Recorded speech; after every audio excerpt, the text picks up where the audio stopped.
बिस्मिल्लाहिर्रहमानिर्रहीम। अस्सलाम वालेकुम डियर स्टूडेंट्स। आज हम अपना एक बड़ा ही इंपॉर्टेंट लेक्चर जो है वो डिस्कस करने जा रहे हैं and that is the manufacturing of cement. So students, आज आपने लेक्चर को बड़े तवज्जो से सुनना है।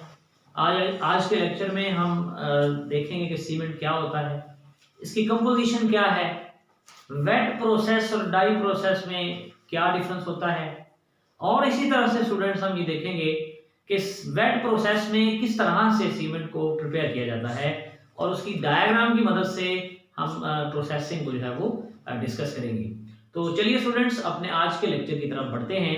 सबसे पहले स्टूडेंट्स थोड़ा सा हम सीमेंट के बारे में बात करते हैं कि सीमेंट की जो है वो कहाँ से इब्तदा हुई, वेयर द फर्स्ट टाइम और who introduce the cement. So students, we have an English mason whose name was Joseph Aspden. उसने क्या किया? He taken two compounds. One was a calcium carbonate, and another was clay, जिसे हम मट्टी कहते हैं। Calcium carbonate और clay को उसने मिक्स किया और उनको हीट किया। इसका मतलब है he heated a mixture of two components. One was the clay and another was limestone. जब उसने इन दोनों को हीट किया तो एक सॉलिड रॉक लाइक मटेरियल हासिल हुआ। अब उस सॉलिड रॉक लाइक मटेरियल की रिजेम्बलेंस पोर्टलैंड रॉक के साथ थी। Portland was a very famous rock in that time in England and that rock was very famous in the construction. तो इस वजह से फिर सीमेंट को पोर्टलैंड सीमेंट कहना स्टार्ट कर दिया गया। क्यों? क्योंकि इसकी रिजेम्बलेंस जो है वो पोर्टलैंड रॉक के साथ बनी, या ये जब हार्ड हुआ तो इसने पोर्टलैंड रॉक जैसी रिजेम्बलेंस इख्तियार कर ली। इस वजह से हम इसे पोर्टलैंड सीमेंट कहते हैं स्टूडेंट्स। तो चलिए स्टूडेंट्स, हम सबसे पहले सीमेंट को डिफाइन करते हैं कि सीमेंट से मुराद क्या है। स्टूडेंट, बात ये है, हमारे पास ये बड़ा इंपॉर्टेंट शॉर्ट क्वेश्चन भी है कि what is cement, define cement. तो cement is a mixture obtained by burning an intimate mixture of calcareous and argillaceous material. Students, दो बातें यहां पर। Calcareous students, calcium carbonate containing, जैसे मैंने पहले बात की कि उसने दो कंपोनेंट्स को मिक्स किया था, कैल्शियम कार्बोनेट को और दूसरा क्ले यानी मट्टी को। और स्टूडेंट्स, कैल्सेरियस से मुराद है कैल्शियम कार्बोनेट कंटेनिंग, और आर्जिल से मुराद है क्ले, आर्जिल मट्टी को कहते हैं। आर्जिलिशियस मतलब क्या हुआ स्टूडेंट्स कि वो वाले कंपोनेंट्स, वो कंपाउंड्स जिसमें क्ले पाई जाए उनको आर्जिलिशियस कहते हैं। इसका मतलब है students, the cement is actually composed up of two type of ingredients, two type of the raw materials. One will be calcareous, that will be calcium carbonate containing, and other type will be argillaceous, from argil mean clay, मट्टी, और वो जिनमें clay पाई जाती है। इन दोनों को student हम heat करते हैं बड़े हाई टेम्परेचर पर, उससे क्या बनती है? क्लिंकर। ये भी लेटर ऑन आपको बताएंगे। और फिर जब इस क्लिंकर को ग्राउंड करते हैं हम, वो जो फाइन पाउडर हमें मिलता है, that is actually called as a cement. तो इसका मतलब है students, cement is actually going to be formed by heating two compounds, heating two type of material. One is a calcareous and second is argillaceous. When these two components are heated together, we obtain a powder that is called as a cement. So this is a very easy definition of the cement, that it contains calcareous and argillaceous material. So now we are moving towards the next heading, that is actually the raw material. That is also very important for our short question, our annual exams. That what is the raw material? Write down the raw material. It has been asked enormous times in our annual papers. That write down the raw materials of cement. तो student, जैसे कि हमने बात की, दो तरह के raw materials होंगे, कैल्सेरियस और आर्जिलिशियस, जिनको हम हीट करेंगे, कंबाइन करेंगे और उससे सीमेंट बनाएंगे। वो दो तरह के रॉ मटेरियल कौन कौन से होंगे students? Limestone, marble, 4 marine shells. अब ये सारे के सारे वही कंपाउंड हैं जिनमें कैल्शियम कार्बोनेट कंटेनिंग है, कैल्शियम कार्बोनेट कंटेनिंग है, लाइम कंटेनिंग है।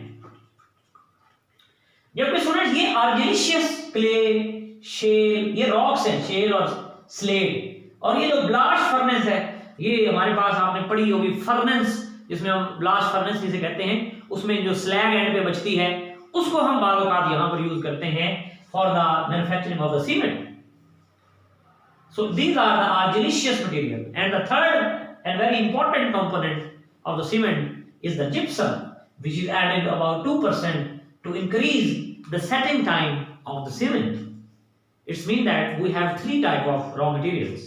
One are the calcareous, other are the argillaceous, and the third one is the gypsum. Calcareous raw materials like lime, marble, chalk, these are calcium carbonate containing. These are clay containing, जिसे मट्टी कहते हैं। और third gypsum है, और वो कितने percent add करते हैं, very important MCQ, 2% gypsum add करते हैं to prolong the setting time. So these are two very important questions which we have discussed. And now let's move towards our next heading. Let's move towards a very important thing which is actually asked in the short question and also important for entrance test exams, because there are enormous number of MCQs in this table, and that is actually the composition of cement. कि cement कौन सी, ये तो पता चल गया कि calcareous और आर्जिलिशियस material होगा, जिप्सम होगा, लेकिन हमें ये जानना है कि उसके अंदर कौन कौन से कंपोनेंट्स होते हैं students. And I have also made a very interesting trick to memorise, to remember these 2 components. Students देखिए, हमारे पास मैं 3 हेडिंग बनाई, compound, formula and composition. Lime, calcium oxide जिसे कहते हैं, 62%, silica 22%। It's mean that the bulk and alumina, that is 75%, 7.5%. It's mean the bulk of the components which are present in the cement are these 3.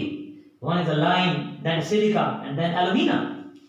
अब देखिए ये 62% है, ये 22% है, और फिर 7.5% है।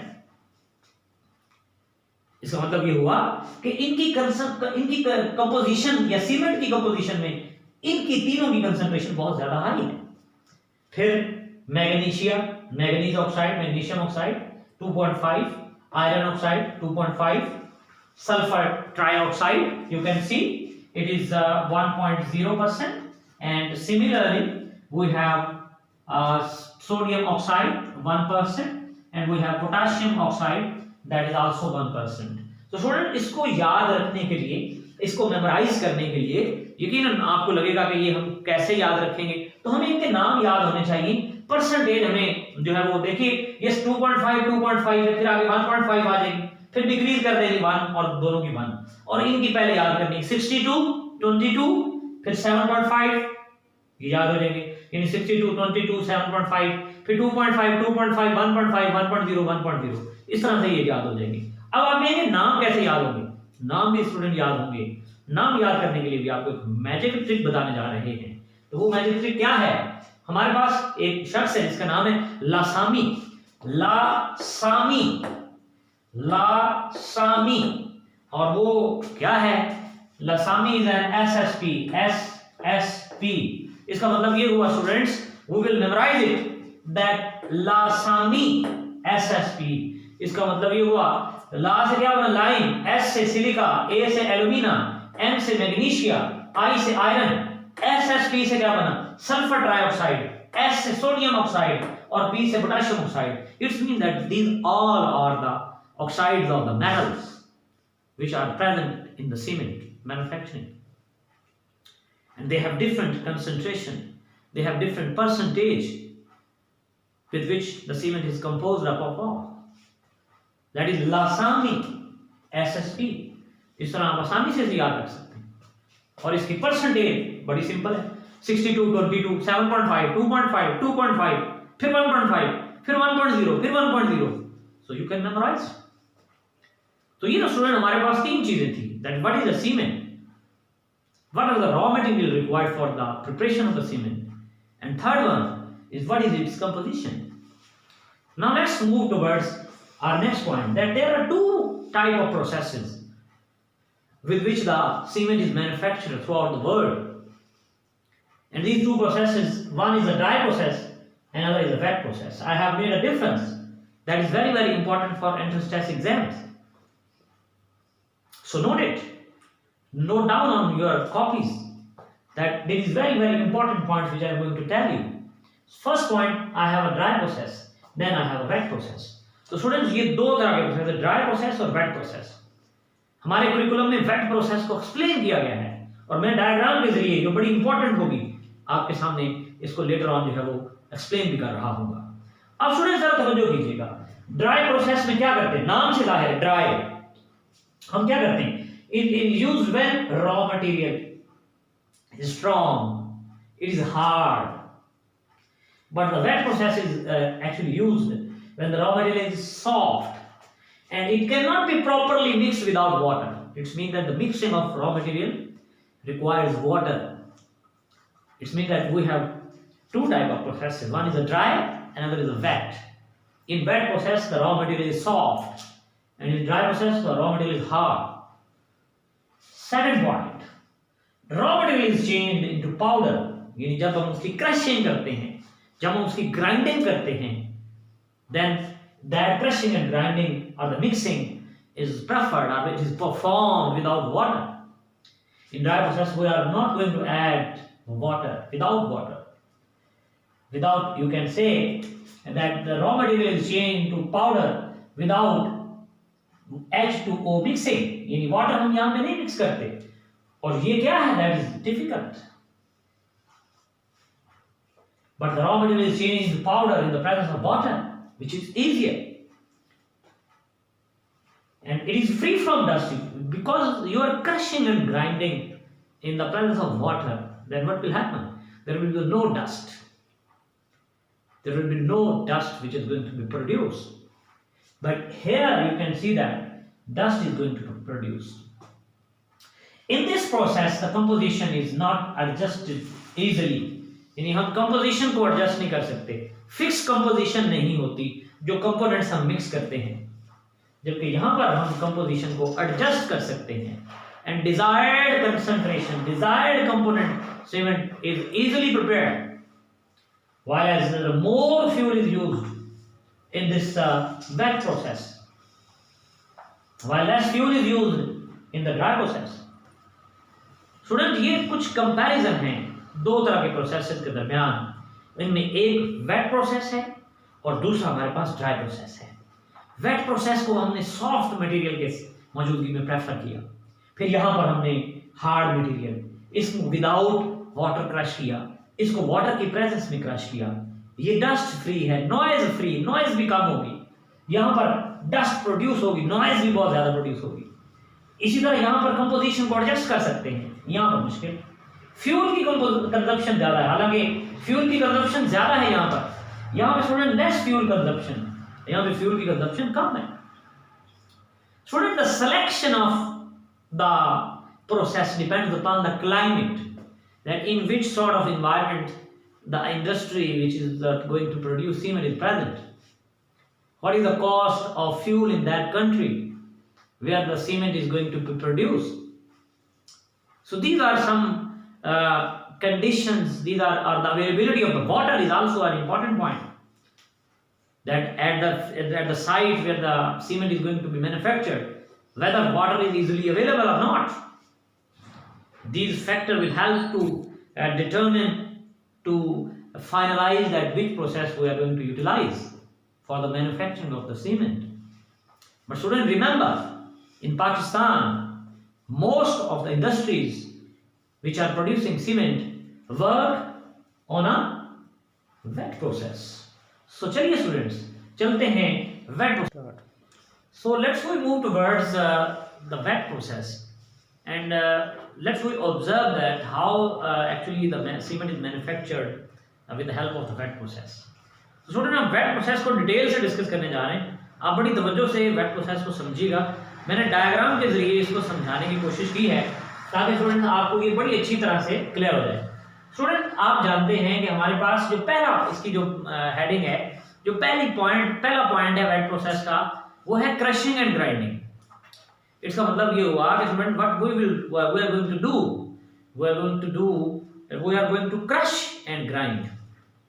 हम क्रश करने जा रहे हैं और फिर उसके ग्राइंड करने जा रहे हैं, यानी क्रशिंग और ग्राइंडिंग, ये 2 स्टेप्स में जो है वो चीजें जो है वो हमारी पॉसिबल होंगी। आप देखिए कि लाइमस्टोन है मेरे पास, इसको मैंने अलग क्रशर में ऐड किया।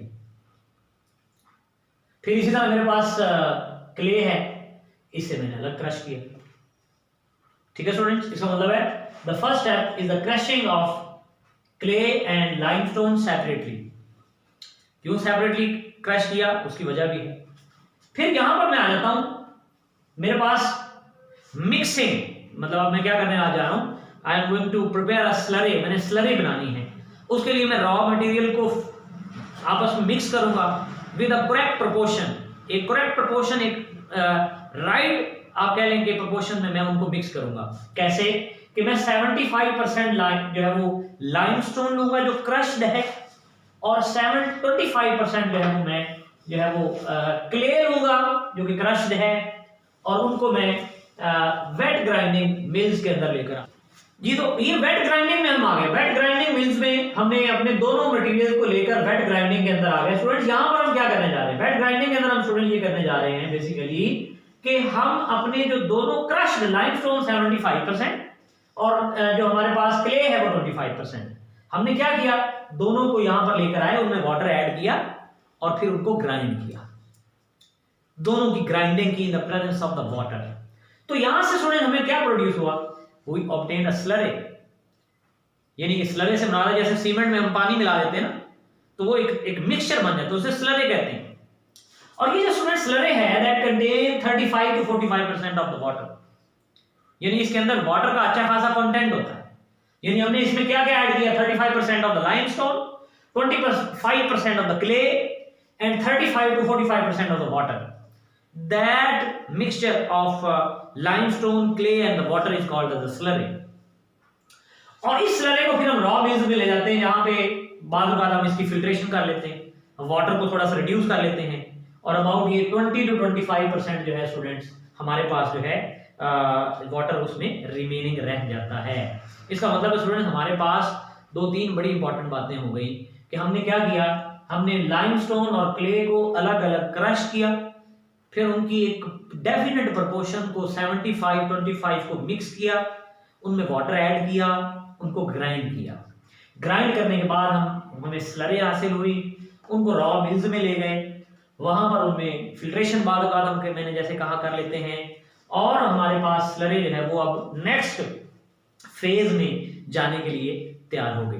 अब स्टूडेंट देखिए, next is a very very important question. ये स्टूडेंट्स जब इसमें से लॉन्ग क्वेश्चन आया करता था, तो ये रोटरी किलर में से सिर्फ लॉन्ग क्वेश्चन आ जाता था। We have a rotary kiln, very very important phase of this topic. ये बात रोटरी किलर पर नोट भी आ जाता है, right, note on a rotary killer, because it is very very important in the cement manufacturing. तो अगर rotary killer आपको अच्छी तरह से तैयार हो जाती है, तो आप ये समझिए कि आपको सीमेंट मैन्युफैक्चरिंग का प्रोसेस आपको उस पर ग्रिप आ जाएगी। So student let's we move towards the rotary kiln. Student ये एक हॉरिजॉन्टल आप कह लेंगे horizontal circular long cylindrical tube होती है।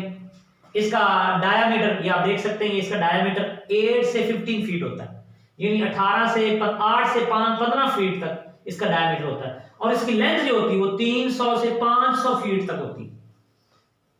और ब्रिक्स के जरिए जो है वो इसका फ्लोर बनाया जाता है, और इसमें डिफरेंट जोन होते हैं स्टूडेंट्स। यानी रोटरी किलर हमारे पास आप देख सकते हैं कि 8 to 15 feet diameter, 300 to 500 feet length है, और ये स्टूडेंट्स रिवॉल्व करती है, यानी कि ये इस तरह से रिवॉल्व करती है, ऐसे रिवॉल्व करती है। जब रिवॉल्व करती है ना स्टूडेंट्स, तो जो चार्ज होता है ना, सपोज यहां पर चार्ज आया, जो यहां से स्लरी आई है वो यहां पर आई, फिर आगे रोटेशनल एनर्जी की वजह से वो यहां पे आ जाएगी, फिर यहां से आ जाएगी। जैसे जैसे ये रोटेट करती है, चार्ज यहां से होता हुआ इसके आगे अगले वाले हिस्से में आता जाता है, और इस तरह से रोटरी किलर से चार्ज पास होता जाता है टुवर्ड द नेक्स्ट फेज। इसका मतलब ये रिवॉल्व करती है। और स्टूडेंट ये एक एमसीक्यू है, ये 1 रेवोल्यूशन करती है पर मिनट। 1 मिनट के अंदर ये एक रेवोल्यूशन करती है, यानी कि it is revolving around its axis and it is performing 1 revolution पर मिनट। तो इसका मतलब है रोटरी किनल क्या है, एक सिलेंड्रिकल हॉरिजॉन्टल कंटेनर है जिसकी लेंथ 300 to 500 फीट है, उसका डायमीटर 8 to 15 फीट है और वो रेवॉल्व कर रही है 1 रेवोल्यूशन पर मिनट के हिसाब से। और स्टूडेंट इसके अंदर 4 जोन्स हैं। कितने जोन्स हैं? 4 different zones are present in the rotary kiln. कौन कौन से? पहला स्टूडेंट्स प्री हीटिंग जोन या मिनिमम टेम्परेचर जोन। अब हर जोन में ये देखिए, पहला जोन इसे मिनिमम टेम्परेचर जोन भी कहते हैं।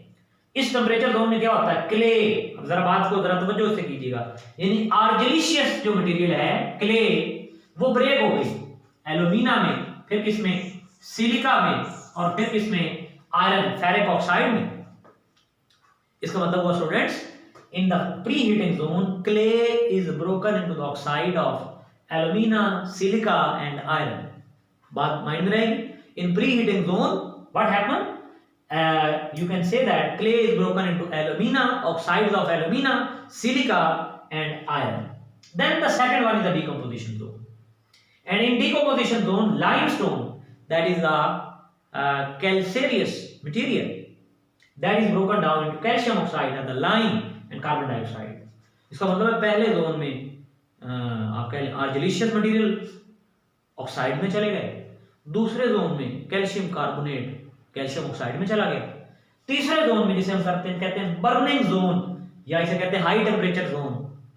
यहां पर क्या हुआ, ये कैल्शियम एल्यूमिनियम के साथ मिला, कैल्शियम एल्यूमिनेट बना दिया, ये कैल्शियम सिलिका के साथ मिला, कैल्शियम सिलिकेट बना दिया, ये कैल्शियम आयरन के साथ मिला, कैल्शियम फिरेट बना दिया। इसका मतलब ये हुआ स्टूडेंट्स कि हमारे पास क्या बन रहा है, हमारे पास कैल्शियम सिलिकेट, कैल्शियम एल्यूमिनेट और कैल्शियम फिरेट बन रहा है। कौन से जोन में? बर्निंग जोन में। पहले क्या बना? Aluminium oxide, silicon oxide, iron oxide, फिर क्या बना? कैल्शियम ऑक्साइड, फिर क्या बना? Calcium aluminate, calcium silicate, calcium ferrite. और फिर स्टूडेंट हमने कूलिंग जोन में लेके आ गए, जिसमें हमने हाई टेम्परेचर से लो टेम्परेचर पर इसे कूल किया। और यहाँ पर जो हमारे पास स्टूडेंट्स मिक्सचर बना है, ये बेटे हमारे पास इसे क्या कहते हैं? इसे यकीनन हम कहते हैं क्लिंकर। यानी कि यहाँ पर हमारे पास ये क्लिंकर सिलो है। क्लिंकर छोटे छोटे बॉल होते हैं, पियर शेप, नट्स, यानी जैसे ये मूंगफली के दाने होते हैं ना, इतने छोटे छोटे, इससे भी बारीक बारीक जो है वो दाने जो है वो ग्रेनुलर की फॉर्म में ये पाई जाती है।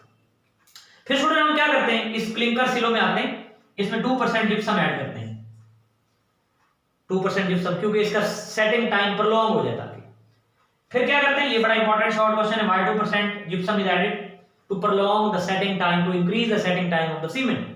और फिर स्टूडेंट सीमेंट मिल्स, यहां पर जिप्सम और क्लिंकर को क्रश करते हैं, दोबारा आप कह लें crushing take place, and then the powder which is obtained, that powder is actually known as the cement. और इसको स्टूडेंट हम क्या कहते हैं? That is called as the cement. और फिर ये पैकिंग के लिए सीमेंट रेडी हो जाता है।